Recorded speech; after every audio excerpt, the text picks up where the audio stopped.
स्वामीनारायण भगवान की जय। आराध्य इष्टदेव भगवान श्री स्वामीनारायण मंदिरामध्ये विराजमान घनश्याम महाराज, लक्ष्मीनारायण देव, राधाकृष्ण देव, उपस्थित सर्व हरिभक्त सर्वांना जय श्री स्वामीनारायण। स्वामीनारायण संप्रदायामध्ये जेव्हा जेव्हा हरिभक्तांना संकटे आली तेव्हा तेव्हा भगवान स्वामीनारायण स्वयं धावत जाऊन आणि त्या भक्तांची संकटे भगवंतांनी दूर केली। भगवंतावरती ज्या हरिभक्तांना विश्वास असतो त्यावरती भगवान जास्त वेळपर्यंत संकट टिकू देत नाही। स्वामीनारायण संप्रदायामध्ये तसे अनेक चमत्कारिक दृष्टांत दिलेले आहे। त्यापैकीतलं आजच्या या सत्संग सभेद्वारा एक दृष्टांत आपण श्रवण करू। गुजरातमध्ये लिंबली करून गाव आहे। त्या गावामध्ये दोन हरिभक्त मुख्य होते, ज्यामध्ये एक मुळजी शेठ होते आणि दुसरे होते सग्राम। जे मुळजी शेठ होते ते समजणूकवाले होते। त्यांना भगवंतावरती विश्वास जेवढा होता तेवढी भगवंताविषयीची समजणूक पण होती। जसं की जीवनामध्ये केव्हा दुःख आलं तर त्यांना असं होत नव्हतं की मी भगवंताचा भक्त आहे तरी पण मला दुःख का येत आहे, संसार आहे, दुःख तर येणार आहे, अशा प्रकारची समजणूक त्यांच्या मनामध्ये बुद्धीमध्ये होती। समजणूकचं अंग त्यांचं होतं आणि धनाढ्य हरिभक्त होते। अनेके वेळी भगवान स्वामीनारायण त्या गावाला आले तेव्हा तेव्हा या दोघं हरिभक्तांच्या घरी भगवान थांबायचे। यांचा नियम की महिना 2 महिने झाले की भगवंताचे दर्शन करण्यास जाण्याचा नियम, भगवंताचे दर्शन करायचे आहे। आता एके वेळी खूप दिवस गेले, एक वेळी अशी इच्छा झाली की खूप दिवस झाले आहे भगवंताचे दर्शन झाले नाही, आणि सग्राम आणि मुळजी दोघं पण खूप पक्के मित्र होते। दोघं एक दिवशी एकत्र झाले आणि दोघं एकत्र होऊन विचार करू लागले की या भगवंतांनी मनुष्याचा देह दिला आहे, कशासाठी दिला आहे तर संसाराचे कार्य तर होत राहणार आहे, प्रवृत्ती चालतच राहणार आहे, थोडं 19-20 होत राहील, पण भगवंतांनी हा जो मनुष्याचा देह दिला आहे हा कशासाठी दिला आहे तर भगवंताचे दर्शन घेण्यासाठी, भगवंताची कथा श्रवण करण्यासाठी हा मनुष्याचा देह दिला आहे। श्रीमद भागवतजीच्या एकादश स्कंदामध्ये आणि 20व्या अध्यायामध्ये वेदव्यासजींनी खूप सुंदर लिहिलं आहे की हा मनुष्याचा देह कसा आहे, तो स्वर्गिणोप्यमिच्छन्ति लोकम निरयिणस्तथा साधकम ज्ञान भक्तिभ्याम उभयम तत्साधकम। भगवान वेदव्यासजी लिहितात की हा मनुष्याचा देह अत्यंत दुर्लभ आहे। जो देह स्वर्गातील देवता पण भगवंताकडे हमेशा मागत राहतात आणि नरकामध्ये जीव गेलेले आहे ते पण सर्व भगवंताकडे वारंवार अशी प्रार्थना करतात की आम्हाला तुम्ही एक वेळा पृथ्वीवरती मनुष्याचा देह द्या। ज्ञानमार्गी आणि भक्तिमार्गी जेवढे पण साधक आहे ते पण भगवंताकडे कायम असं मागतात की आम्हाला तुम्ही मनुष्याचा देह द्या, कारण या मनुष्याच्या देहद्वाराच आपण भगवत प्राप्ती करू शकतो, त्याशिवाय भगवत प्राप्ती होत नाही। स्वर्गामध्ये आणि नरकामध्ये पण भगवंताची प्राप्ती होत नाही, या मनुष्याच्या देहाद्वाराच भगवंताची प्राप्ती होऊ शकते। आणि आपण सर्व भाग्यशाली आहोत की आपल्याला भगवंतांनी मनुष्याचा देह दिला आहे। तर त्या देहाचा योग्य उपयोग म्हणजे भगवंताचे दर्शन घेणे, भगवंताची कथा श्रवण करणे, भगवंतासाठी टाइम काढणं, समाजासाठी टाइम काढणं, चांगली प्रवृत्तीसाठी टाइम काढणं। तर जीवनाच्या अंती संतोष होईल असे कार्य करणे तर मनुष्य देहाची सार्थकता आहे. बाकी दुनियामध्ये आपण कमवतो, आपल्या 10 पटी 20 पटीने कमवणारे पण आहे, संसार करणारे पण आहे, मुलांना शिकवणारे पण आहे, पण हा क्रम तर चालणारच आहे. भगवंतांनी मनुष्याचा देह दिला आहे तर त्याने विशेष काय तुम्ही केलं? तर मुळजी शेठ आणि सग्राम दोघांनी विचार केला की संसाराचे कार्य चालतच राहणार आहे. आपण खूप दिवस झाले भगवंताचे दर्शन घेतले नाही आहे, भगवंताच्या दर्शनासाठी जाऊया. दोघं पण निघाले. गडपूर भगवान स्वामीनारायण विराजमान आहे. रस्त्याने जात आहे. पूर्वीचा वेळ की त्या टायमाला गाडी नव्हती, ज्या टायमाला एवढे सुखी संपन्न शहर के गाव नव्हते. निघाले. संध्याकाळची वेळ झाली. आता मुळजी शेठ खूप धनाढ्य होते, म्हणजे भगवान स्वामीनारायणसाठी सुवर्णमय आभूषण तयार केले होते. तर रस्त्यात चालता चालता कोणी त्यांना असं सांगितलं की भगवान स्वामीनारायण गडपूरला नाही, भगवान स्वामीनारायण कार्याणी गावाला आहे, वस्ता खाचर यांच्या दरबारगडामध्ये. आता चालत चालत रस्त्याने गुगल मॅप नव्हते की लोकेशन टाकलं आणि तिथे पोहोचून गेलो. म्हणजे चालत चालत निघाले. रस्ता बदलवला. संध्याकाळची वेळ झाली. आता त्या भागामध्ये चोर लोकांचा खूप त्रास होता. कोणी दिसला म्हणजे वस्तू घेऊन घ्यायचं आणि मारून टाकायचं 2 नंबरला. आता संध्याकाळ झाली होती. रस्ता विसरले. डोंगरांवाला प्रदेश आला. रात्री होत गेली. चोर लोकांचा तो भाग होता. भगवान स्वामीनारायणला चिंता झाली की माझ्या दर्शनासाठी माझे भक्त येऊन राहिले आहे. आता त्यांना मी असा एक चमत्कार दाखवतो आणि त्यांची रक्षा पण करतो. तर भगवान स्वामीनारायण त्यांनी एक गोवाळाचा वेश धारण केला आणि मोठी काठी हाती घेतली आणि हे दोघं पण संध्याकाळच्या वेळेस सूर्य अस्त होत होता. दोघं पण चालत होते. रस्ता विसरले होते आणि मुळजी शेठच्या पायांमध्ये काटे लागले होते.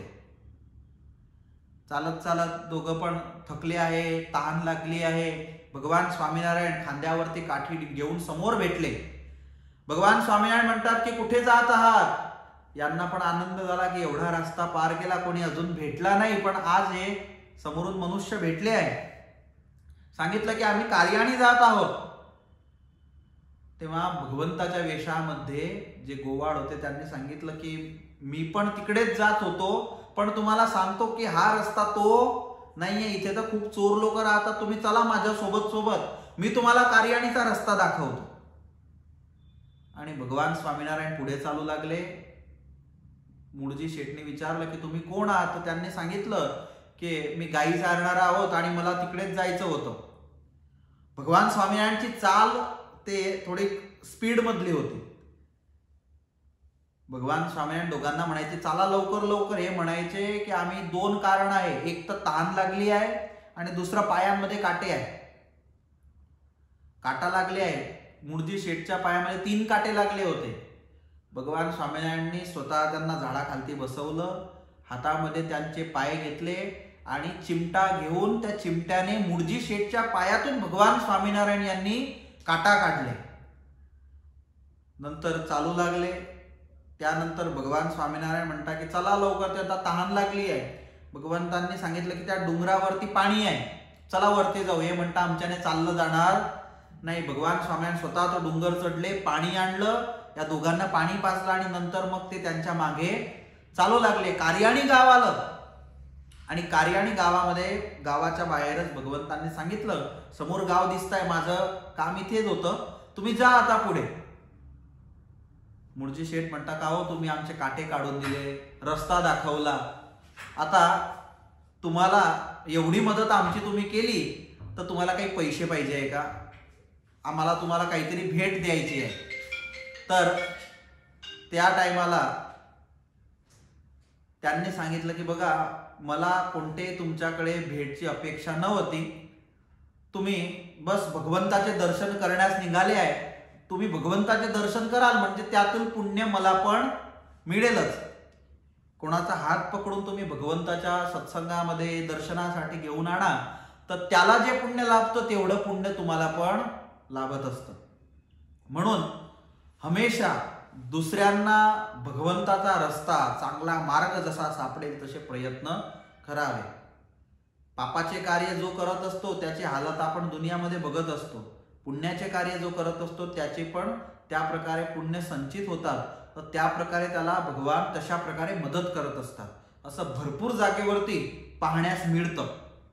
जो चांगला मनुष्य आहे ना, त्याला प्रारंभी थोडे मंद गतीने त्याचा विकास होतो, पण जेव्हा तो विकास होतो ना तेव्हा तो लांब्या टाइमापर्यंत टिकतो. पण अनितीच्या मार्गावरून चालून तो लवकर विकास होतो, पण तो लवकर बुडून पण जात असतो. तर यांनी सांगितलं की तुम्ही दर्शन कराल, मला पुण्य मिळूनच जाईल. मूळजी शेठ आणि त्यानंतर संग्राम दोघं पण दर्शनाला गेले, भगवंताचे दर्शन घेतले, भगवंताला दंडवत केले, खूप आनंद झाला. भगवंतांनी जवळ बोलवून आणि त्यांना आलिंगन दिले दोघांना आणि बसवून मग भगवान स्वामीनारायण म्हटले की प्रवास कसा राहिला. हे म्हणता खूप आनंद झाला. एक गोवाळ भेटला होता ज्याने काटे पण काढले, पाणी पण पाजलं, पूर्ण प्रवासाची गोष्ट सांगितली. भगवान स्वामीनारायणची एक रीत होती. भगवान स्वामीनारायण आज माणसांना जोडण्यासाठीचे जे जे सेमिनार होतात, तुमचं मॅनेजमेंट वाढवण्यासाठीचं, तुमचे कॉन्टॅक्ट वाढवण्यासाठीचं, जसे की जे बिझनेसवाले असतात त्यांच्यासाठी, तर त्यामध्ये एक गोष्ट सांगण्यात येते की तुमचे जे कस्टमर आहे, तुमचे जे लोक आहे तुमच्या आजूबाजूला जुडलेले, त्यांच्याशी सतत संपर्कामध्ये राहा, त्यांच्या लहान मोठ्या दुःखांमध्ये सहभागी व्हा. भगवान स्वामीनारायणांनी ही गोष्ट स्वतःच्या जीवनामध्ये 200 वर्षापूर्वी अप्लाय केली होती. भगवान स्वामीनारायण जेव्हा पण कोणी दुरून देशातून यायचे तेव्हा तेव्हा भगवान स्वामीनारायण त्यांना बसवून त्यांना जेवण करवायचे स्वतःच्या हातांनी आणि स्वतः त्यांचा प्रवास कसा झाला ते विचारायचे. जाण्यास पूर्वी त्यांना योग्य मार्गदर्शन करायचे. हा भगवान स्वामीनारायणचा स्वभाव होता. भगवंतांनी विचारलं तेव्हा त्यांनी पूर्ण दृष्टांत सांगितलं आणि त्यानंतर भगवान म्हणतात की बघा आमचे भक्त पण कसे आहे की आम्ही एवढी त्यांना मदत केली तरी पण शेवटी आम्हाला ओळखू शकले नाही. दोघेही भक्त अचंब्यामध्ये पडले. भगवंताला हात जोडून म्हणतात भगवान तुमची माया तर खूप प्रबळ आहे, आता तुम्ही स्वतः होते आम्हाला माहिती नाही. म्हणतात माफ करा, आम्ही तुम्हाला एवढे कष्ट करवले, काटे काढवले, आमचे पाय तुम्ही हाती धरले, तुम्ही आमच्यासाठी पाणी आणून दिलं, आमच्यासाठी एवढे कष्ट तुम्हाला काढावे लागले. भगवान म्हणतात की आमच्या भक्ताला जेव्हा दुःख येतं तो आमचा भक्त असला म्हणजे त्याच्या मदतीस जाणं हा आमचा स्वभाव आहे. म्हणून भगवंतांनी अशा प्रकारे त्या भक्तांची रक्षा केली. भक्तांच्या रक्षणासाठी भगवान असतात. एक वेळी मूळजी शेठ यांचे दुश्मन होते लिंबली गावामध्ये, तर त्यांनी विचार केला, एक वेळा ते गावाच्या बाहेर जाणार होते, यांनी विचार केला गावात तर मारू शकत नाही आपण यांना, गावाच्या बाहेर निघाला म्हणजे गावाच्या बाहेरच मारून टाकू. आता शेठ निघाले. आता भगवंताला चिंता झाली आणि त्याच टायमाला बांबुडीचा काटा, पायामध्ये मोठा काटा घुसून गेला आणि त्या काट्याच्या कारणाने ते चालले गेले नाही त्यांच्याने आणि तिथूनच ते वापस फिरले. या बाजूला ते लोक वाटच बघत राहिले, पण या बाजूला मूळजी शेठ आले नाही. तेव्हा त्या चोरांना कळालं की भगवंतांनीच त्यांची रक्षा केली. तर त्यांच्याविषयी त्यांना गुणबुद्धी जागली की यांचे भगवान खरी आहे की यांच्या भक्तांच्या रक्षणासाठी आहे, बाकी जसं तसं आज तो वाचणार नव्हता. तर ते पण सत्संगी झाले. तर अशा प्रकारे भगवान भक्तांच्या रक्षणासाठी कायम असतात. आणि ह्या मूळजी शेठला ज्या प्रकारे भगवान रक्षण अर्पण केलं त्या प्रकारे सत्संगामध्ये आजपर्यंत जे जे भगवंताचे भक्त झाले त्यांच्या रक्षणासाठी भगवान आले. तर आज आपण जी कथा श्रवण केली या कथेतून आपण हेच शिकावं की जसा मूळजी शेठ आणि संग्रामला भगवंतावरती विश्वास होता तसा विश्वास आपल्याला असायला पाहिजे. दुसरं की भगवंताच्या दर्शनासाठी जात होते, एवढे कष्ट सहन करून पण गेले. आपण जातो वडतालात काय म्हणतो, एवढ्या दूर गेलो आणि रूम मध्ये कचरा होता, ते आपल्याला सहन होत नाही. एवढे कष्ट सहन करून सुद्धा पण भगवंताचे दर्शन महत्वाचे असतात. आपण जातो, हमेशा याद ठेवावं की आपण मंदिरात येतोय तर कशासाठी येतोय.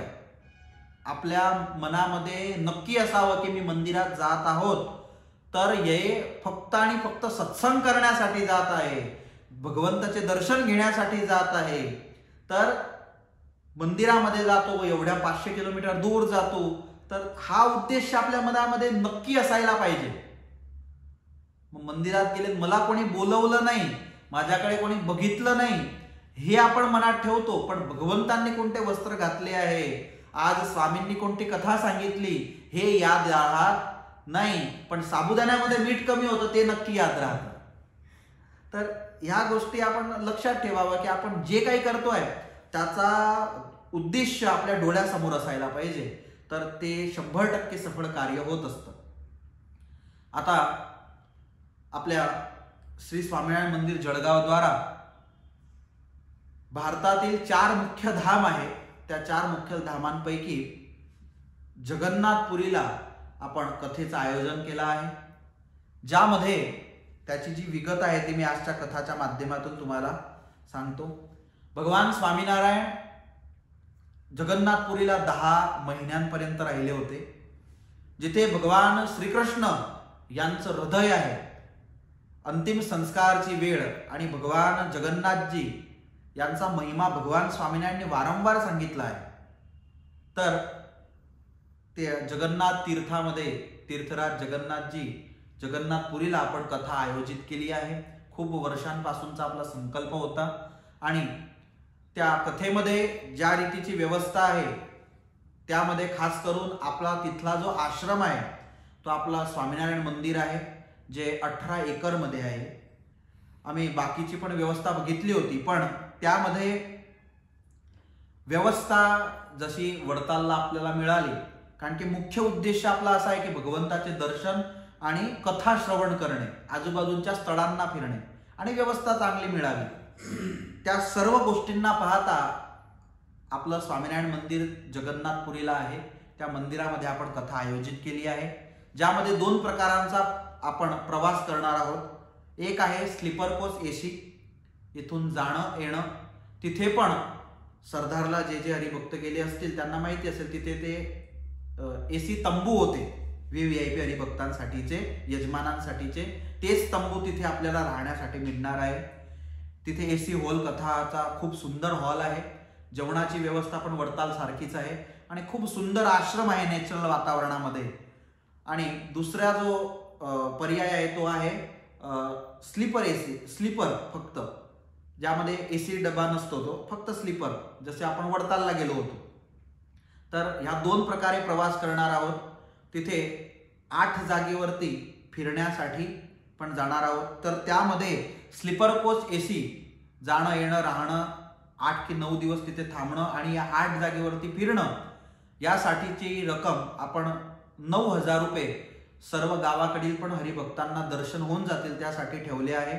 आणि स्लीपरने जाणं राहणं येणं सर्व जे आहे बाकीचं तिथलं 9 दिवसांपर्यंतचं ते 7,000 रुपये ठेवले आहे. तिकीटच्या कारणाने हा फरक ठेवावा लागला. त्यामध्ये तिथे राहणं, जेवण करणं, 7 दिवस कथा ऐकणं आणि तिथे 8 जागेवरती फिरणं, ते सर्व 7,000 आणि 9,000 येऊन गेलं. फक्त तुम्हाला तिथे गेल्यानंतर खर्च कोणता असेल तर त्यामध्ये आपलं मंदिर भगवान जगन्नाथजींच्या मंदिरापासून 7 किलोमीटर दूर आहे. मंदिराच्या बाहेर रिक्षा असतात, तिथून आपण वडतालला जातो तर आपल्या उतार्यापासून आपल्याला मग तिथे ट्रॅव्हल्स नेण्याची गरज नसते, कारण की गावामध्येच मंदिर आहे. गोमती तीर्थ पण गावामध्येच आहे. तर त्या प्रकारे जगन्नाथपुरी गावामध्ये मंदिर असल्याच्या कारणाने स्वतः तुम्हाला आम्ही तिथे गेल्यानंतर बाकीची सर्व व्यवस्था कळवू, पण स्वतः मंदिरामध्ये दर्शन करण्याचा जो जाण्या येण्याचा खर्च असेल तो तुम्ही करावा. त्यानंतर प्रथम वेळा श्रीमद सत्संगी जीवन ग्रंथाची कथा जिथे झाली होती ते चक्रतीर्थ पण गावामध्ये आहे, जिथे आपण या सर्व लोकांना नेण्याची व्यवस्था करू शकत नाही, म्हणून तुम्ही तिथे जाण्या येण्याचा पण स्वतःच्या रीतीने खर्च करावा. आणि इंद्रदुम्न सरोवर बाजूलाच आहे, जिथे भगवान स्वामीनारायण 10 महिने थांबले होते, जिथे आंघोळ करायचे आणि 600 करता पण जास्त वेळा भगवान समुद्र स्नान केले. ते पवित्र स्थान, हे 3 स्थानांना जाण्या येण्याची जिम्मेदारी तुमची राहील. बाकीचे जे बाहेरचे साक्षी गोपाल आहे, कोणार्क मंदिर आहे, त्यानंतर तिथे बीच आहे 2-3, त्यानंतर कोणार्कला तिथे भुवनेश्वरला अमुक मंदिर आहे, तिथे फिरण्याची व्यवस्था ते व्यवस्थापकांची 9,000 आणि 7,000 मध्ये राहील. ज्या प्रकारे आयोजन होईल त्या प्रकारे सर्वांनी लवकरात लवकर त्यामध्ये सहभागी होऊन आणि जगन्नाथपुरी सारख्या तीर्थामध्ये तुमच्या सर्वांची पण यात्रा हो त्यासाठीचे आपण आयोजन केलेले आहे. श्रीमद भागवतजींची कथा आपण ठेवली आहे.